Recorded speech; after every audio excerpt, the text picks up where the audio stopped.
Now, I'm not saying that Panda Express doesn't have other good entrees. I'm just saying that we all know orange chicken is the superior one of the menu. Anyways, if you love these as much as I do, I've got great news for you. Anybody can make them right at home. So let's get started with my copycat recipe for Panda Express orange chicken.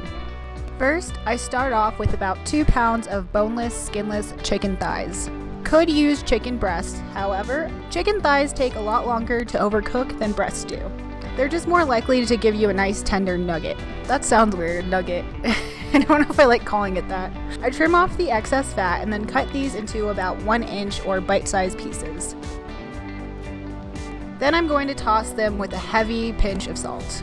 Next comes the dredging station. There's something about the word dredge that just sounds so violent to me, or like super heavy metal. I don't know. I don't listen to heavy metal. I listen to the Beatles. So anyways, for the dredging station, I mix 2/3 of a cup of cornstarch with 1/3 of a cup of all-purpose flour. I whisk it, making sure it all comes together. In a separate bowl, I beat 1 egg, but I should have used 2 eggs, so use 2 eggs, and I mix all of that with a splash of whole milk. Now comes the dredging. The order goes: Step 1, flour. Step 2, egg. Step 3, flour. Now listen carefully. Flour, egg, flour. Flour, egg, flour. Flour, egg, flour.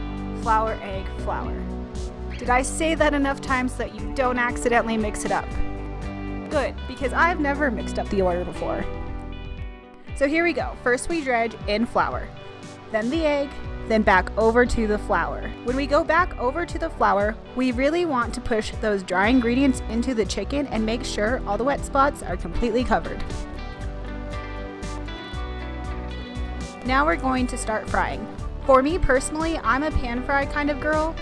Deep frying just gets a little too messy for me, and it can be pretty dangerous if you are not completely sure of what you're doing. For my pan fry, I take my deepest skillet, you can also use a cast iron, and I fill it with about 1 inch of peanut oil.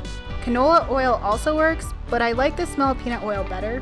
I set my heat to medium, and I wait several minutes until my oil is nice and hot. Always give your oil enough time to heat up. When your oil is hot, slowly drop your thigh pieces into the skillet and always make sure to lay the pieces away from your body. I cannot stress enough to say slowly and away from your body. You do not want to throw these pieces in and splash all that oil towards you. Also, you might not want to use your bare hands. A set of heavy-duty tongs would probably be a safer option.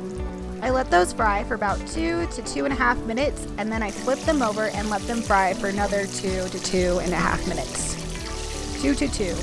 I don't know if 222 is the devil's number, but I just said it 3 times. Do your chicken in batches if you need. None of these pieces should be touching when you're frying. When your chicken is done, let them drain on a cooling rack. While your chicken is cooling, it's time to work on the sauce. For my sauce, I'm going to use 1/4 of a cup of rice vinegar, 1/3 of a cup of hoisin sauce, 1 tablespoon of soy sauce, 1 cup of orange marmalade, 2 tablespoons of sweet chili sauce, 1 clove of minced garlic, and 1/2 tablespoon of grated ginger.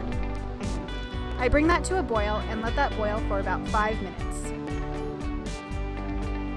In a mixing bowl, or in my case a Halloween candy bowl, combine your fried chicken with enough sauce to thoroughly coat your chicken.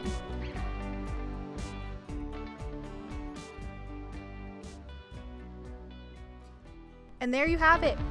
I combined this dish with my version of Panda Express chow mein, which I made in a separate video linked below, and I garnished that with some sesame seeds. And this was a fantastic dinner.